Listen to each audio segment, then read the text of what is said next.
呢個位成日都暈暈陀陀，條頸可能唔係好聽話。咁但係而家嗰個力點咧，自己會好清楚。喺呢度可以推進到，辦法唔乖乖地咧，靜落嚟慢慢去解決。成個狀態而家非常之好。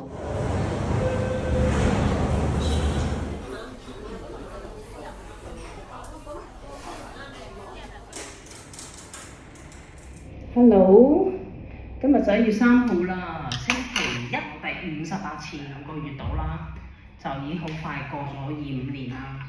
今年嘅成績都唔錯啊，自己鍛鍊方面咧嗰個次數啦、進展咧，所有嘢都唔錯。成個禮拜都冇嚟啦，但係我就走咗上運動場啊、行山路咧，就去咗2日。跟住 keep 住都仲有，琴日就去咗海旁邊咁樣。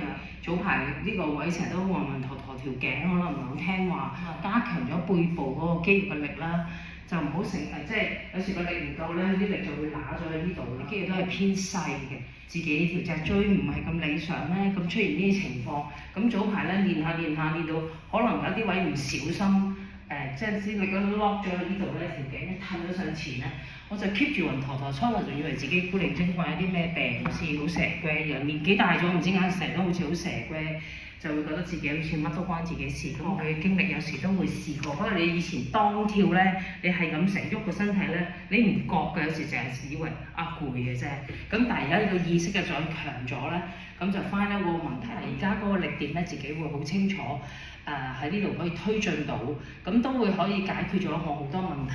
咁以前推進得唔靚咧，過龍咧個手又會跌落嚟喎，過後又會容易揦頸啊。所以其實呢個位拿捏得要自己要小心啲，同埋要攞得準確啲咯，唔好急咯。冇辦法唔乖乖地咧，靜落嚟慢慢去解決。咁而家你見到呢啲位啊，所有嘢咧。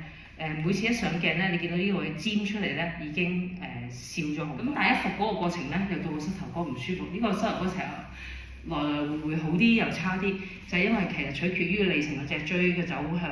好神奇㗎！你嘅身體有啲唔同嘅新嘅走向咧，其他地方嘅牽扯咧，佢就會產生出嚟。咁而家睇下成個身體狀況，嗰啲肌肉都增長得同埋個磅數都穩定嘅。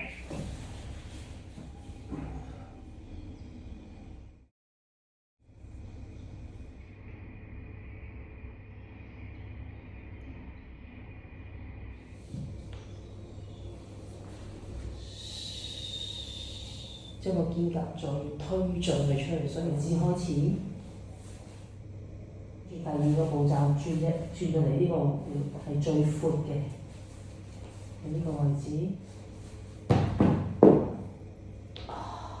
而家啲力咧係由呢度慢慢轉，推翻起晒，托起晒你成個手臂啦、胸腔啦。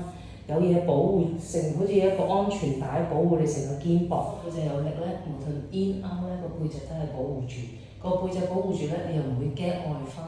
你見到個背脊有嘢包住。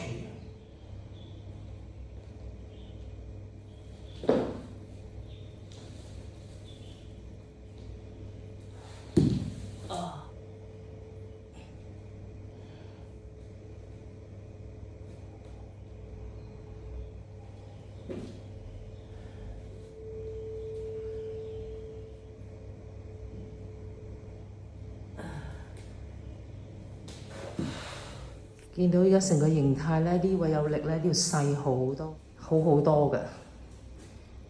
成個狀態而家非常之好，但係我要俾時間去再練，就係咁啦。咁今日嗰個狀況唔錯啦。咁其實仲有少少時間，不過咧我就諗住唔練啦，我走啦。我會過尖沙咀買嘢啦，喺下次再練過啦。不斷去欣賞緊自己嘅成果。